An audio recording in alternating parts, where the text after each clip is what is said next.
You want to see something really scary? You bet. Really? Yeah. Okay, this is really, really scary now. I trust you.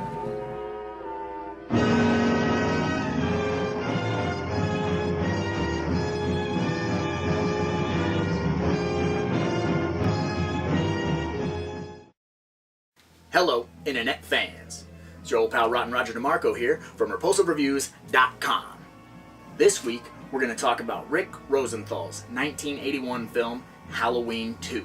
Picking up immediately after the events of the first film, we follow Laurie Strode to the hospital. Loomis has shot the Shape 6 times, and he lets us all know about it. But Michael Myers ain't having that shit, and he's going to the hospital to put an end to Laurie Strode once and for all. Laurie Strode is Michael Myers' sister, and he's after her to wipe out his bloodline once and for all. And that's the plot.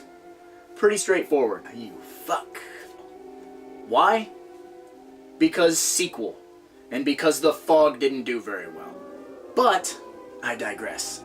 We just have to talk about this movie because with the new one coming out, they're trying to erase it from the history. But I, for one, think that Halloween 2 is a far superior film, which I know that the cinephiles out there get very angry when you say that Halloween 2 is better than Halloween 1. It just is.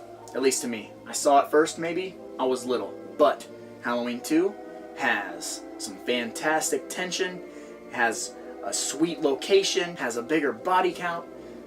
I just think it's awesome. But before we get into the behind-the-scenes stuff, first, let's take a look at Rottin Roger's Splatter Facts. We have 10 dead bodies. We have 2 titties. We have 1 mustard mayonnaise sandwich. We have 1 dead Ben Tramer, allegedly. We have 2 eyeballs shot with a revolver. And those are my splatter facts. The methods of death include, but are not limited to, stabbing, car crash explosion, throat slitting, hammer to the head, strangulation, boiling people, hypodermic needle, and good old-fashioned blood draining. Yeah, he hooks an IV up to her and drains her blood. Not sure how she sat still for so long, but still, it's awesome. It's gonna take about 45 minutes, hang out, die. This film was shot at the Morningside Hospital in Los Angeles and the Pasadena Community Hospital in Pasadena, California. Now, John Carpenter was quoted as saying that Dr. Loomis and Michael Myers both are dead at the end of this film. If they're both dead, why did Michael come back in Halloween 4 as well as Loomis? Because Halloween 3 didn't do so well, so they had to bring them back. That's why. Dick Warlock takes over the role of Michael Myers. When he got hired, he was hired as the stunt coordinator. He showed up to meet with Rosenthal, and as he was walking through the office, he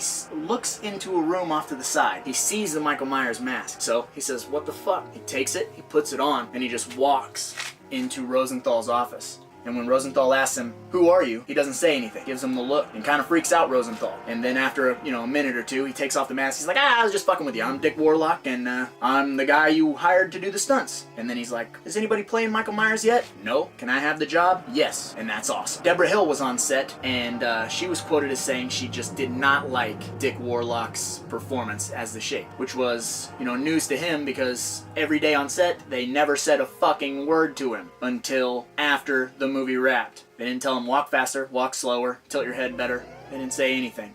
This was filmed near an airport, and when they were location scouting, they kept hearing airplanes, every 10, 12 minutes, something like that. And the production scout said, "Hey, what's with the airplanes? Is this normal?" And he said, "Oh, this is the bad weather pattern. It doesn't happen like this all the time. This is few and far between." Well, that guy was full of shit because selected the location, and while they were filming, they had to stop every 10 to 15 minutes, sometimes mid-scene, because airplanes were fucking up everything. So it was really hard to get good performances out of people because they would be pouring emotion into scenes and have to stop because, 747s. Bullshit. We should ground some fucking airplanes. That's all I'm saying. Halloween 2's filming. Show a little consideration, you fucks. Dean Cundy returns to do the cinematography, although he was slated to do a little movie that some of you might know, Poltergeist. But he heard that they were doing Halloween 2, and he thought, John gave me a start, so I'll be faithful, I'll do Halloween 2.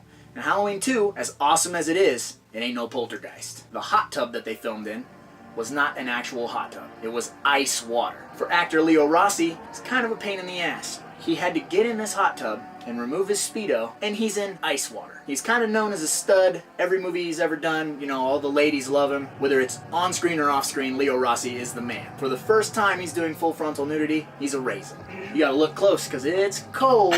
You know what I'm saying? Famous film critic Roger Ebert had some very nasty things to say about this movie. He said that it was shallow and that all of the characters behaved like absolute idiots and it was a cookie cutter movie. I'm not quoting him exactly, but he was wrong, because I like this movie and you like this movie. That's why you're watching this review. So fuck you, Roger Ebert, you suck. So there's a little bit of tension between Rosenthal and Carpenter, because Carpenter came back and actually did some of the reshoots, adding gore to the movie, and Rosenthal was quoted saying that it altered his vision. His vision was very much like the original Halloween. Minimal gore, a lot of suspense, tension, building the tension. With the reshoots, they were attempting to compete with modern slashers, because by the time this came out, you gotta remember, it was 1981, so Friday the 13th had already happened. The Burning, a lot of movies with a ton of gore. The Shape just couldn't compete. They did some reshoots, put some extra gore in there,